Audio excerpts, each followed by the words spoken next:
प्रधानमंत्री नरेंद्र मोदी ने स्वतंत्रता दिवस के अवसर पर लगातार 11वीं बार लाल किले पर राष्ट्रीय ध्वज फहराया। इस अवसर पर उन्होंने कहा कि अगर 40 करोड़ लोग गुलामी की बेड़ियां तोड़कर आजादी हासिल कर सकते हैं, तो जरा सोचिए कि 140 करोड़ लोगों के संकल्प से क्या हासिल किया जा सकता है। विकसित भारत के लिए लोगों के सुझावों में शासन में सुधार, त्वरित न्याय प्रणाली, पारंपरिक दवाओं को बढ़ावा देना आदि शामिल है। जल जीवन मिशन 15 करोड़ लाभार्थियों तक पहुंच चुका है। वो दिन दूर नहीं है जब भारत इंडस्ट्रियल मैन्युफैक्चरिंग का हब होगा। विश्व के बहुत सारे उद्योगपति भारत में निवेश करना चाहते हैं। मैं राज्य सरकारों से आग्रह करता हूं कि आप निवेशकों को आकर्षित करने के लिए स्पष्ट नीति निर्धारित करें। कानून व्यवस्था के संबंध में उन्हें आश्वासन दीजिए। राज्यों के बीच निवेशकों को अपनी तरफ खींचने के लिए प्रतिस्पर्धा होनी चाहिए। पीएम मोदी ने कहा कि बांग्लादेश में जो हुआ उससे भारत चिंतित है। उम्मीद है कि वहां हालात जल्द सामान्य होंगे। वहां हिंदुओं और अल्पसंख्यकों की सुरक्षा सुनिश्चित करना 140 करोड़ देशवासियों की चिंता है। भारत हमेशा चाहता है कि हमारे पड़ोसी देश समृद्धि और शांति के रास्ते पर चले। हम शांति के लिए प्रतिबद्ध हैं। आने वाले दिनों में हम अपनी विकास यात्रा में बांग्लादेश के लिए शुभकामनाएं जारी रखेंगे, क्योंकि हम कल्याण के बारे में सोचते हैं। नमन करता हूं। प्यारे देशवासियों, इस वर्ष और पिछले कुछ वर्षों से प्राकृतिक आपदा के कारण हम सबकी चिंता बढ़ती चली जा रही है। प्राकृतिक आपदा में अनेक लोगों ने अपने परिवारजन खोए हैं,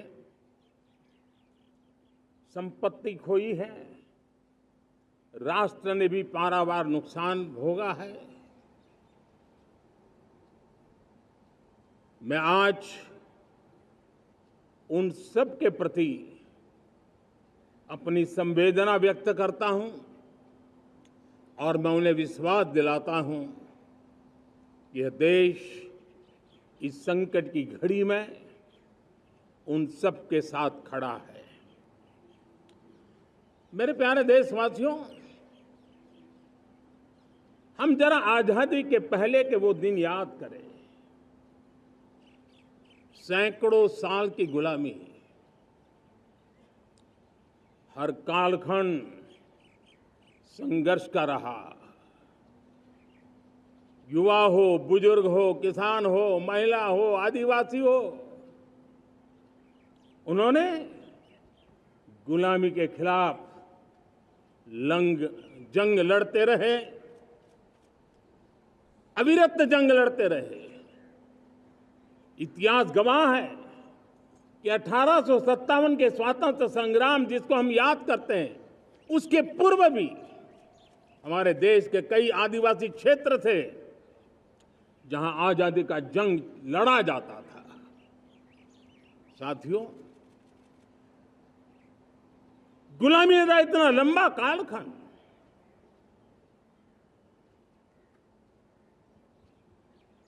जुल्मी शासक, अपरंपार यातनाएं,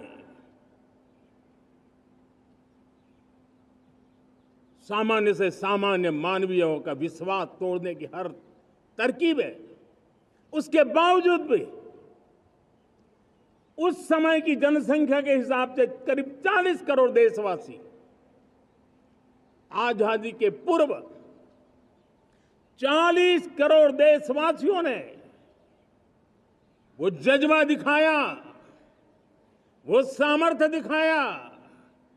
वो एक सपना लेकर के चले, एक संकल्प लेकर के चलते रहे, जूझते रहे। एक ही स्वर था, वंदे मातरम। एक ही सपना था, भारत की आजादी का। 40 करोड़ देशवासियों ने, और हमें गर्व है कि हमारी रगों में उन्हीं का खून है, वो हमारे पूर्वज थे। सिर्फ 40 करोड़ लोगों ने दुनिया की महासत्ता को उखाड़ करके फेंक दिया था, गुलामी की जंजीरों को तोड़ दिया था।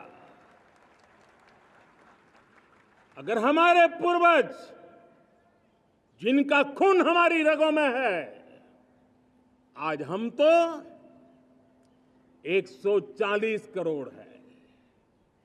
अगर 40 करोड़ गुलामी की बेड़ियों को तोड़ सकते हैं, अगर 40 करोड़ आजादी के सपने को पूर्ण कर सकते हैं, आजादी लेकर के रह सकते हैं, तो 140 करोड़ देश के मेरे नागरिक,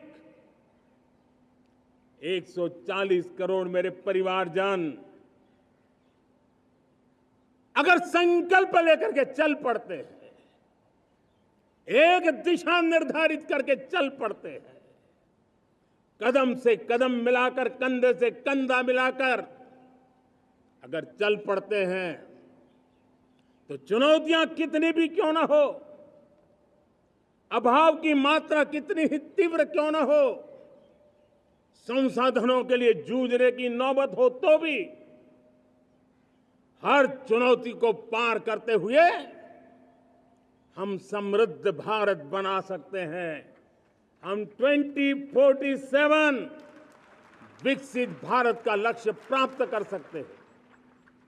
अगर 40 करोड़ देशवासी